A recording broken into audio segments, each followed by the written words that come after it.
வணக்கம் நேயர்களே. இன்றைய செய்திக்கிழமை நிகழ்ச்சியில் முக்கியமான விடைபெறப்பை நாங்கள் ஆராய இருக்கிறோம்.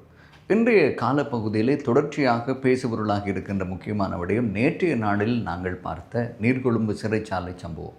இந்த நீர்கொழும்பு சிறைச்சாலை சம்பவம் தொடர்பான அறிக்கைகள், அது சார்ந்த நடவடிக்கைகள், நாடாளுமன்றத்தில் அது சார்ந்த விவாதங்கள், இவ்வாறு மீண்டும் மீண்டும் சம்பவங்கள் நடைபெறாமல் இருப்பதற்கு அரசு எடுத்திருக்கின்ற முயற்சிகள், இன்று மாலை கூட அனைத்து சிறைச்சாலையினுடைய அத்தியட்சகர்களையும் சந்திப்பதற்கான ஒரு ஏற்பாடு மேற்கொள்ளப்பட்டிருக்கிறது. அதேபோல் நீர்கொழும்பு சிறைச்சாலையில் இருந்த அனைத்து கைதிகளும் ஏனைய சிறைச்சாலைகளுக்கு மாற்றப்பட்டிருக்கிறார்கள். பாதுகாப்பு பலப்படுத்தப்பட்டிருக்கிறது. ஐநா தன்னுடைய கண்டனத்தையும் தன்னுடைய அனுதாபத்தையும் தெரிவித்திருக்கிறது. சர்வதேச நாடுகள் இவ்வாறான ஒரு சம்பவம் நடைபெறக்கூடாது என்று இலங்கை மீது மீண்டும் ஒரு அழுத்தத்தையும் இது சார்ந்த நடவடிக்கை மேற்கொள்ள வேண்டும் என்ற ஒரு விடயத்தையும் சுட்டிக்காட்டியிருக்கிறார்கள். இவ்வாறு பரபரப்பாக அனைத்து திசைகளிலும் பேசப்படுகின்ற முக்கியமான விடயமாக இந்த நீர்கொழும்பில் கடந்த ஞாயிற்றுக்கிழமை சிறைச்சாலையில் இடம்பெற்ற சம்பவம். இதை தாண்டி நீதிமன்ற விடயங்கள் என்று நாங்கள் ஆராய்வோமாக இருந்தால், இல்லாவிட்டால் சுட்டிக்காட்டுவோமாக இருந்தால், இந்த அரசாங்கம் ஆட்சி பீடம் ஏறியதிலிருந்து இன்று வரை மிக முக்கியமாக அவர் சொல்லி செயற்படுத்தி கொண்டிருக்கின்ற விடயங்களில் ஒன்று கடந்த கால அரசாங்கங்களினுடைய செயற்பாடுகளிலும் அந்த அரசாங்க காலங்களிலே செய்யப்பட்ட நிதி மோசடிகளாக இருக்கலாம், சொத்து வழக்குகளாக இருக்கலாம், இல்லாவிட்டால் ஊழல் நடவடிக்கைகளாக இருக்கலாம், அரசினுடைய நிதியை தவறாக பயன்படுத்திய விடயங்களாக இருக்கலாம். இந்த விடயங்களுக்காக எல்லாம் இந்த அரசாங்கம் கடந்த காலத்தில் செயற்பட்டவர்கள் மீது நடவடிக்கைகளையும் வழக்குகளையும் தொடுத்து விசாரணைக்கு அழைத்து கொண்டிருக்கிறார்கள். குற்றப்புலனாய்வு திணைக்களத்தின் மூலமும், நிதி குற்றவியல் பிரிவின் மூலமும், அதே போன்று பயங்கரவாத தடுப்புச் சட்டம் மூலமும் பல்வேறுபட்ட செயல்களை கட்டுப்படுத்த வேண்டும் என்ற நோக்கிலே குறிப்பாக நாட்டை கட்டியெழுப்ப வேண்டும். இந்த நாட்டை கட்டியெழுப்பி சர்வதேச நாடுகளிடம் பட்ட கடன்களையும் உலக வங்கியிடம் பெற்றுக்கொண்ட கடன்களையும் மீளச் செலுத்தி நாடு கடன் சுமையில் இருந்து மீள வேண்டும் என்ற ஒரு விடயத்தை அடிப்படையாக கொண்டு இவ்வாறான நடவடிக்கை மேற்கொள்ளப்படுகிறது.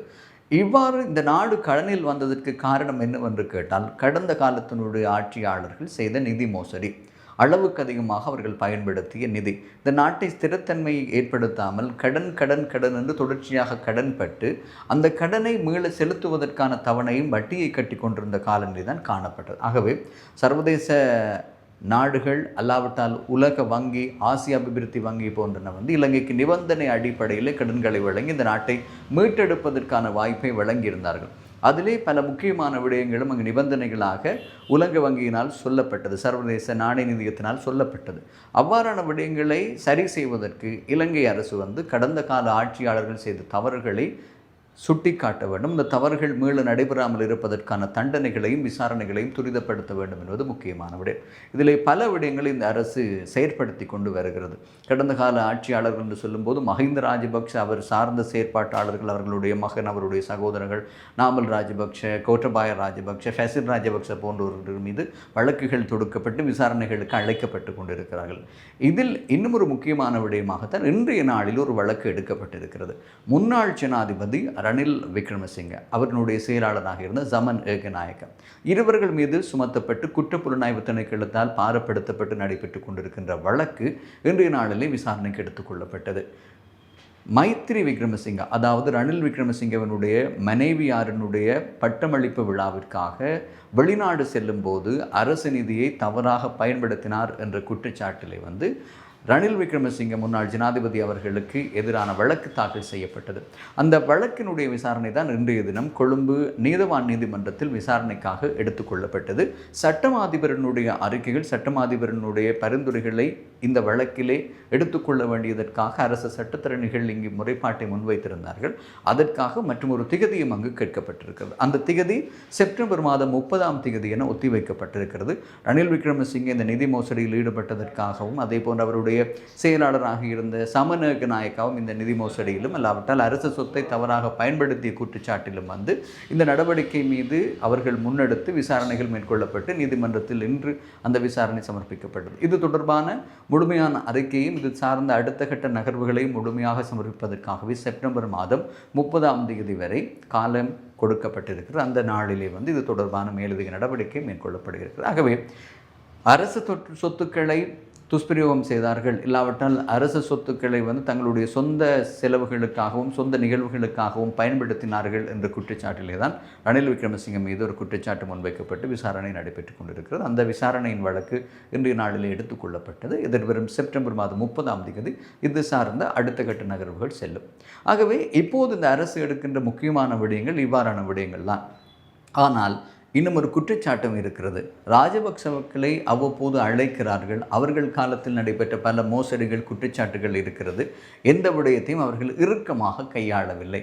அது மென்போக்காக அழைத்துவிட்டு அவர்களை விடுகிறார்கள் என்ற ஒரு விடயம் இருக்கிறது. கைது செய்யப்படுவார்கள் மஹிந்த ராஜபக்ஷ, கைது செய்யப்படுவார் நாமல் ராஜபக்ஷ, கோட்டபாய ராஜபக்ஷ எப்போது வேண்டுமானாலும் கைது செய்யப்படலாம், பசில் ராஜபக்ஷவை கைது செய்ய வேண்டும் என்று பல விடயங்கள் பேசப்படுகிறது. கடந்த கால ஆட்சியில் செய்யப்பட்ட ஊழல்கள் தொடர்பான கோவைகள் இந்த அரசாங்கம் கடந்த ஆட்சி காலத்திலே இவர்கள் எதிர்க்கட்சி வரிசையில் இருக்கும்போது மஹிந்த ராஜபக்ஷ மீதாக இருக்கலாம், கோட்டபாய ராஜபக்ஷ மீதாக இருக்கலாம், ரணில் விக்ரமசிங்கவனுடைய இடைக்கால ஜனாதிபதியினுடைய ஆட்சி காலமாகவும் இருக்கலாம். அந்த காலத்திலே ஜேவிபியாக தேசிய மக்கள் சக்தி அப்போது அங்கம் வகித்த நாடாளுமன்ற உறுப்பினர்கள் கூட பயில் கோவைகளை கோப்புகளை யார் யார் குற்றம் செய்தார்கள், எவ்வாறான குற்ற நடவடிக்கைகளில் ஈடுபட்டார்கள், எங்கெங்கு இவர்கள் நிதி குற்றம் தொடர்பான விடயங்களை மேற்கொண்டார்கள் என்ற ஆவணப்படுத்தலை அவர்கள் வைத்திருந்தார்கள்.